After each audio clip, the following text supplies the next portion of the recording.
With talk of separation in both Quebec and Alberta, social media researchers are worried about a new front in the battle between Canada and the States. We really need to get our act together on this because generative AI in the next 6, 12, 18 months is going to transform how we understand information. So yes, we are incredibly vulnerable. We really have to get serious about this. How are we going to get reliable news about what's happening on platforms that are owned by American billionaires? Justin Ling is a columnist with the Toronto Star. He says exploiting splinter movements is part of the American playbook.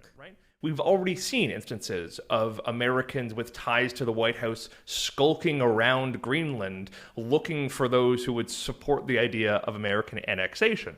We would be delusionally naive to think America wouldn't do the same damn thing if Alberta did wind up in an independence referendum, ditto for Quebec. Brian McQuinn is the co-director of the Center for Artificial Intelligence Data and Conflict at the University of Regina.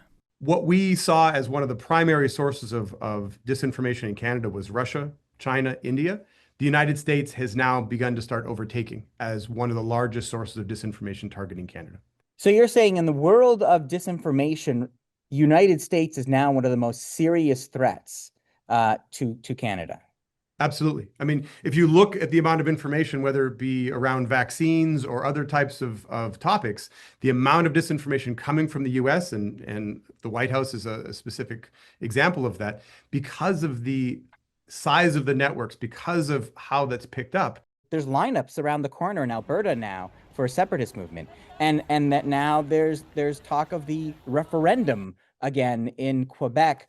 Could you see those divisions exploited? So many of us lived through the referendum in Quebec and the sort of shock as we watched the returns that night.